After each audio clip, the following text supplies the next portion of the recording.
Hi guys, so today we're in Limerick and we're at St. John's Church of Ireland and Graveyard, Knockainey. So I have been watching this church and graveyard for a while, and you can see there is a lot of headstones, a beautiful church. Just look at that.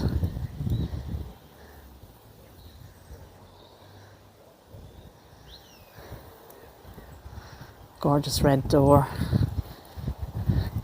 We have this tower.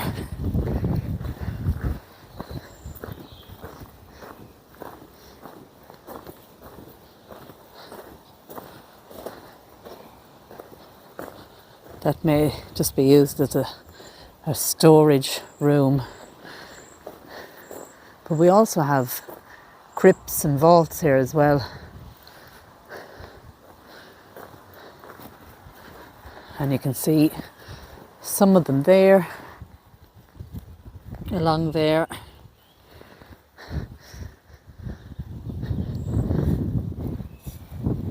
Now this is absolutely gorgeous. Look at that.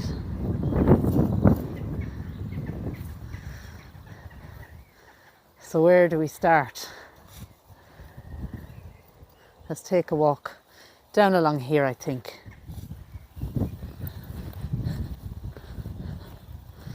As I said, I've been watching this church and graveyard for a while and really wanting to video it. It's 2.5 hours drive from home.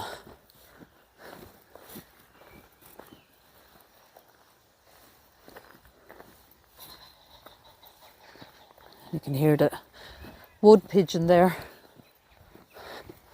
Let's have a look, see what's down here first.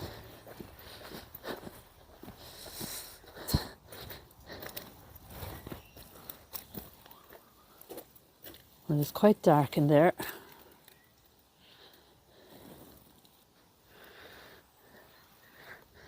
So I'm actually going to get my torch.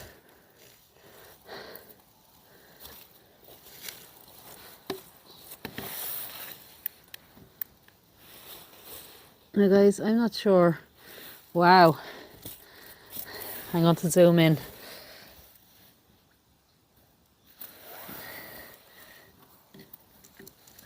That is actual skulls there. Right where the torch is now.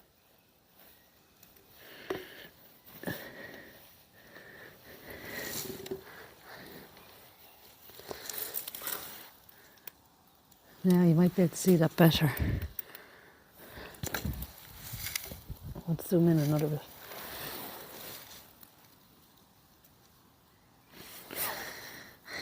Those are skulls and bones. And if I can get my gimbal to move across and around. And there as well. I have my gimbal on an extension. So you can see there we have more bones, skulls.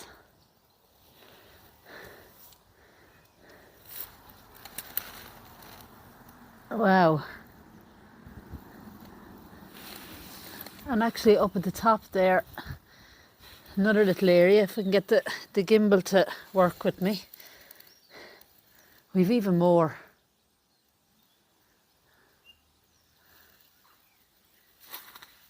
And more up there at the top. That is amazing. And just down here then again, just to show you. More skulls there. You actually see two quite clear. You can see that is a full skull. Wow.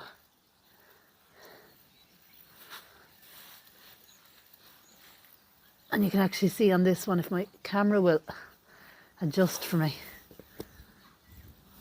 It's quite hard to, you can actually see his lower, or his top jaw. Actually, it looks like they have teeth. Let's see if we can zoom in under it. Right there. That is crazy.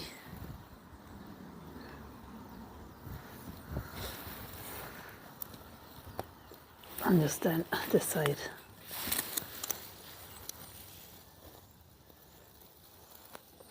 Hard to get to.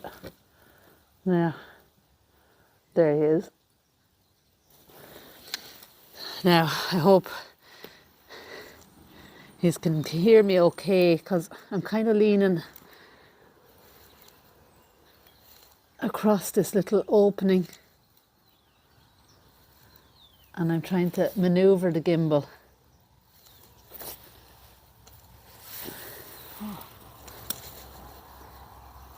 It's not Aya there. That is crazy. Now I hope you could hear me all right. Trying to stabilise this gimbal and hanging over this. Now there is something wrote here. And it looks like it says DG.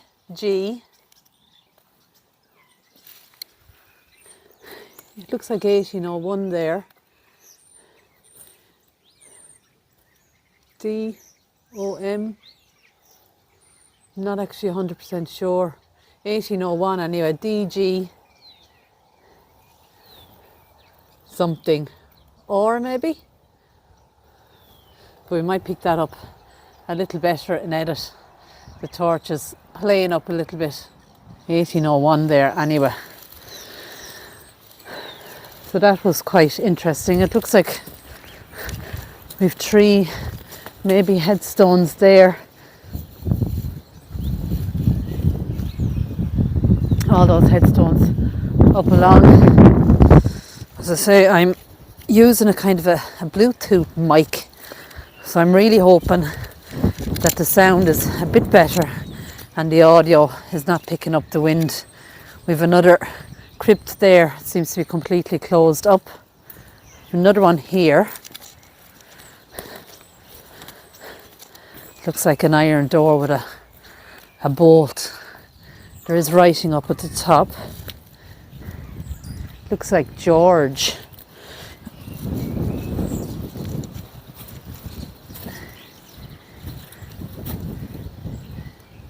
Seems to say George up there, but you can see there's an urn right up at the top. George Horace or Harris of this area, who something, we can't really read it, and is 1797 is the date. I'm sorry now, that torch is just not really helping much, but I'm not sure whether we can actually peep inside here.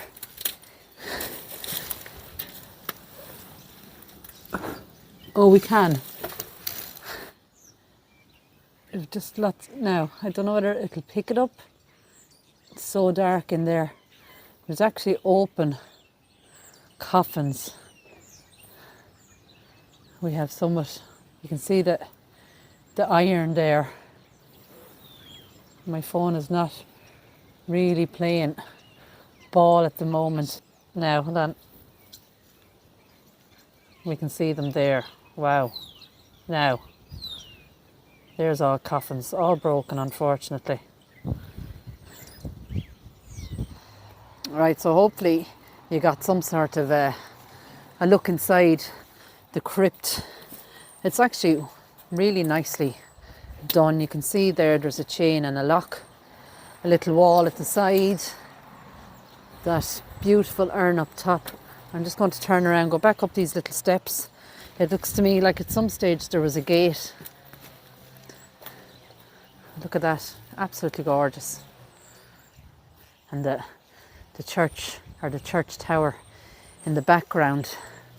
Now that brings us along here. Wow, look at that.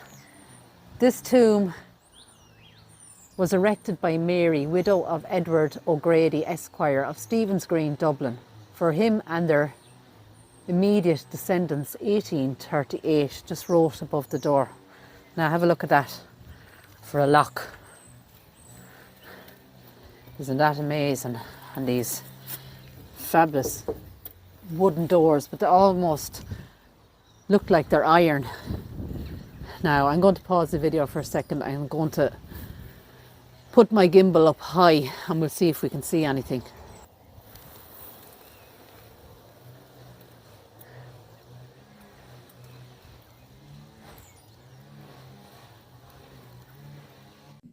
So this mausoleum is 1838 for Edward O'Grady. It's the family burial tomb of Edward Smith O'Grady and his wife Mary O'Grady. Edward was a younger brother of Standish O'Grady, the first Viscount of Gullamore. His son, Surgeon Edward Stammer O'Grady, was interred here in 1897, while under 30 years of age. He was elected surgeon to Mercer's Hospital, and there enjoyed a distinguished career until his death. Restoration of the mausoleum was completed in 2013. And that's just, we were able to kind of just look in there, and I've read the plaque above the door, but it is absolutely gorgeous. Now, there is a man in the cemetery strimming at the moment, so you're going to have to excuse the audio for now, but I think we'll take a walk along this way and have a look at some more.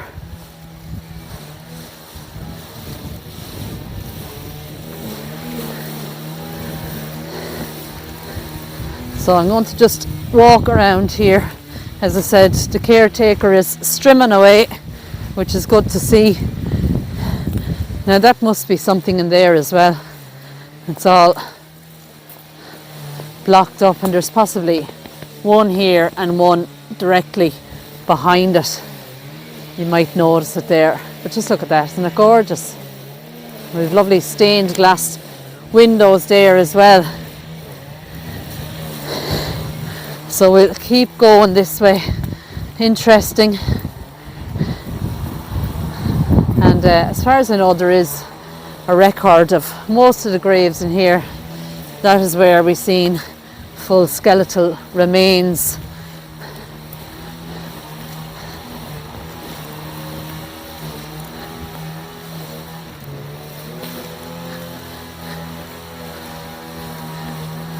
Thomas Ryan of the island in memory of his beloved father, Patrick Ryan.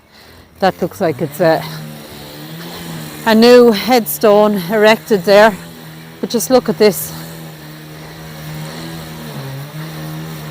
It's such a beautiful place, and unfortunately this man is cutting the grass here. This says 1736, I'd say. No, hold on. Died the year 17. That's strange. 36, aged 21. Look the way they spelt who died. D-Y-E-D. Patrick Rayleigh, it looks like. But I think that's 1736 there. So very old.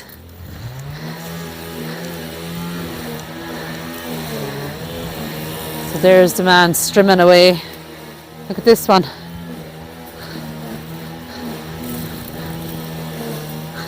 They're almost like shells.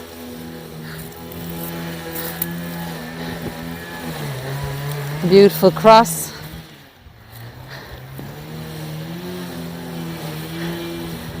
I mean, we can't read them all, but I'm just giving you an idea on all the headstones and how beautiful it is. A lot of these probably, it looks like you just can't read them at all, really.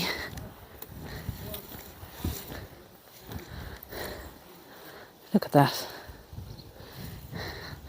He stopped there for a second, but you can see that he's done all this area, so a lot of work he's taken on.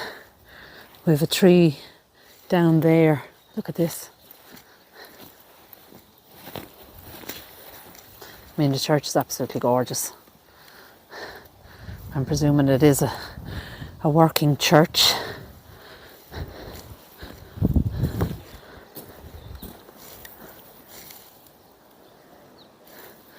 But how amazing was it to actually find, bones, full skeletons.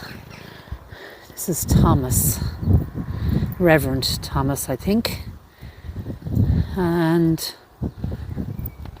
I don't see, 1820. I can't really make that out. Sometimes the marble doesn't really hold up great.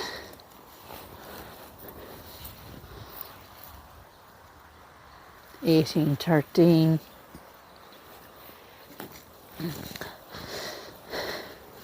Just look at what we're looking at here. That big old tree.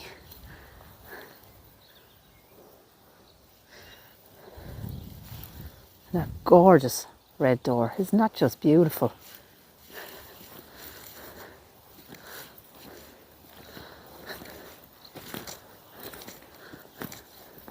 You can see a lot of the headstones are full of lichen. Now I know when I seen this online, this was full of like red, bright red ivy. It was absolutely beautiful. Reverend, 1861 it looks like.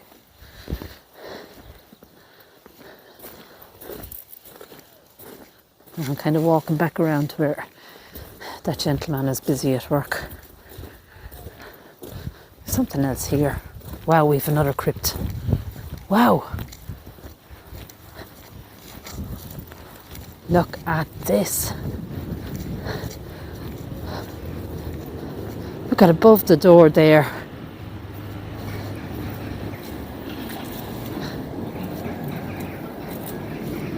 Now that looks like to me like a coat of arms, or is it the crest? It's the O'Grady family mausoleum, and it's wrote just under the crest there with the lines. So one of those buried in there is Standish O'Grady. He was Chief Baron and first Viscount of Gullamore and Roxbarton House. Standish was a lawyer and a contemporary of Daniel O'Connell. His promotion in the legal profession was rapid, and in 1803 he was appointed to Attorney General for Ireland. Subsequently, he was the leading officer for the Crown during the prosecution for treason of Robert Emmet. The government was highly impressed with his conduct of the case, and as a result promoted him to Chief Baron of His Majesty's Court of Exchequer. He was again honoured in 1831 when he was raised to the peerage as Viscount. In legal history of the time, he was viewed as a humorist and as a fairly rough character. Locally, his reputation for imposing the death penalty as punishment for trivial offences grew, and so he became known as the Bloody Judge. In local folklore, it is said that Bloody Judge condemned a priest to death in Clonmel. The condemned priest cursed O'Grady by saying, "May you never die." Later he suffered from paralysis, and it is said that the skin rotted off his body.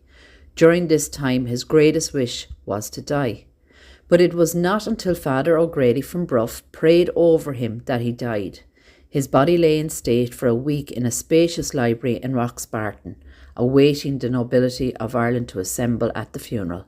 The body was interred here in the O'Grady vault. So if you remember the man that was cutting the grass or trimming the grass, he was actually generous enough to open up the church for us. Now inside there are some beautiful plaques around the wall, some of them for the O'Gradys and one being the Standish O'Grady. The church is actually beautiful stained glasses, but St. John's Church was actually formerly the centre of worship for the Church of Ireland in the community of Knockainey. But in 1999, the church was actually deconsecrated due to its declining congregation.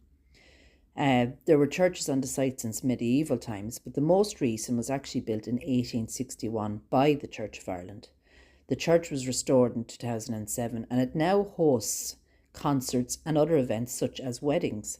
The plaque on the front of the wall shows the date of the church, and it was built by E.R. Nagle under the guidance of Reverend George Massey in 1861. An extension then was added in 1867. and built by Samuel Harris. The church door, so we've seen the beautiful red door that we came in there. The original door in place was there since 1867 and it underwent conservation in 2007. And you'll note the beautiful stained glass windows. This plaque is also for Standish O'Grady. Now there is father and son, different Standish O'Gradys remembered in here as well. This beautiful stained glass window is actually a remembrance of Charlotte Powell Houghton, who died in childbirth in 1865. The Rivers of Babylon. Her crypt is actually outside. She was a wife of Standish de Courcy O'Grady, and I hope I've pronounced that name correctly. This is another plaque then for Standish Grady. And then those beautiful stained glass windows. This is the altar area. Just absolutely gorgeous. And I'm just privileged to be allowed to come in here. And thank you so much to the caretaker, the gentleman that allowed us to come in and just take a closer look inside. So this is a little tour we got by these two local gentlemen. And he has brought me here. Now this reads, John Murphy died the 11th day of October 1784, aged 219 years.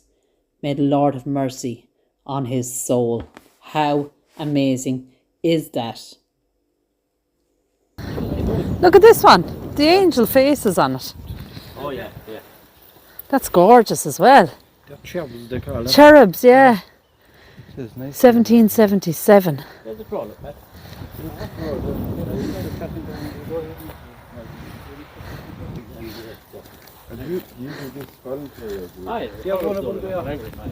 Oh yeah.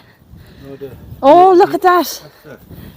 The crucifixion, yeah. The pliers, the ladder, the soldiers, 30 pieces of silver. Yeah. The angel of death. What's the name of the lad that does the ones that make Dennis Cullen and Jay Byrne. The writing in is beautiful.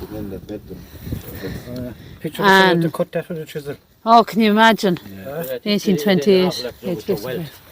Oh yeah. Had to be wealthy to have one of them. Yeah.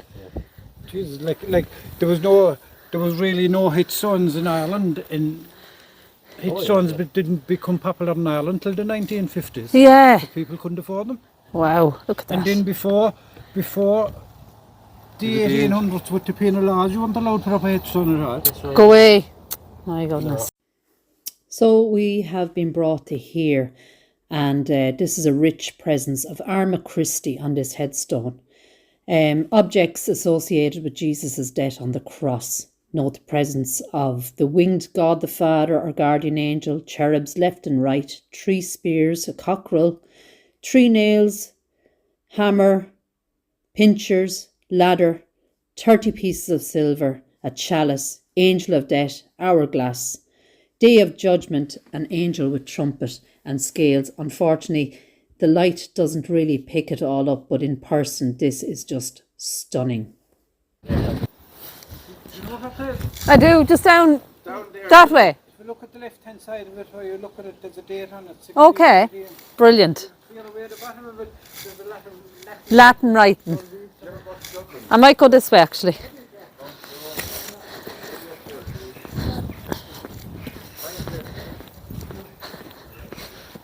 Now guys, when I tell you this here, it's going to blow your mind. There's a man that holds the key. We got in there and we got in at the one right down at the bottom. Now, I'm not allowed to video it, but just iron coffins and, excuse me, remains, and it's just fantastic history there. This video is kind of all over the place because this man came out of his home to show us. So, as I said, we got into the mausoleums, and the gentleman that held the key also kind of brought us around the cemetery just to show us a few of the more historical graves. So the video is slightly all over the place. But he also told me to come down here and have a look at this altar too. Now this is a tour de force amid the many wonders of St. John's graveyard. In 1615, Sir Thomas Browne undertook the chancel of St. John's. This classical altar tomb is dated 1618 and is the likely result. It served as the main altar in the earlier church. It may possibly have been a wedding gift to E.B. and M.D., which would eventually become their final resting place. The left panel shows the crucifixion. Behold the man, the blessed have held the middle. The scroll surrounding the shield symbol on the left, now this is all in Latin, but it's inscribed, let them follow her footsteps if they are wise. The smaller scrolls give biblical quotations. The plinth reads, behold, he is now ashes, who was once generous. Removed to its present position and partly covered when the old church was being demolished, it has been hidden for 150 years and it's so well preserved, and it's a rare work of art here at St. John's.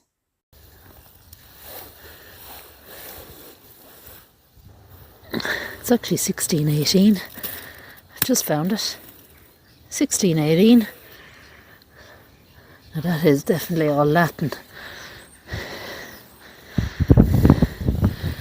But that is fantastic. That is amazing.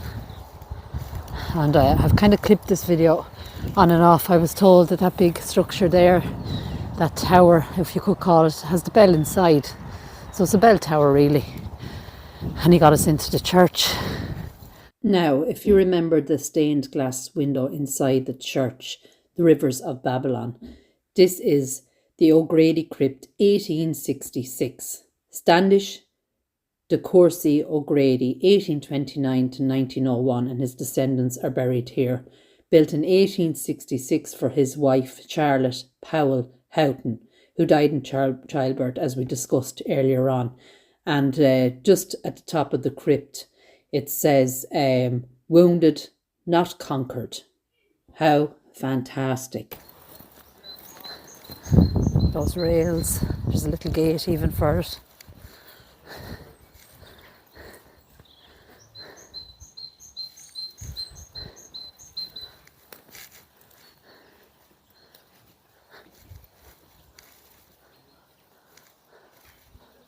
Just fantastic.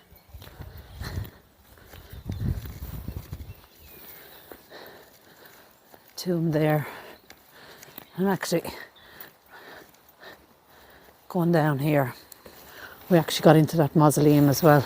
There's several, several coffins in there. Place is full of history. And I'm just going to edit it the best I can, because we were going around talking to the two gentlemen that kindly brought us in and showed us inside the mausoleum, or mausoleums I should say. The Bloody Judge was one of them, and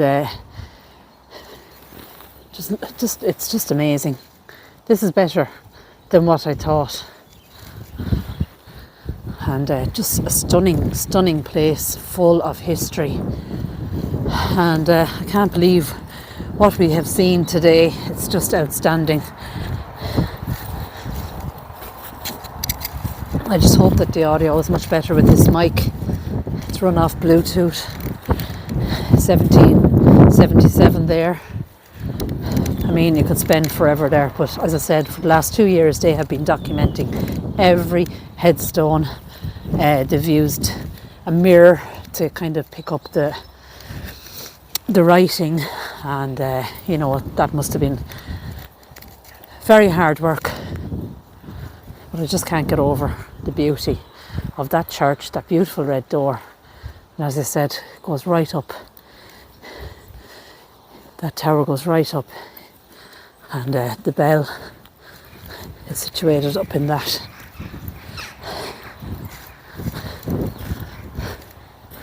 So guys, with that being said, from Limerick, take care, God bless, and I'll talk to you soon.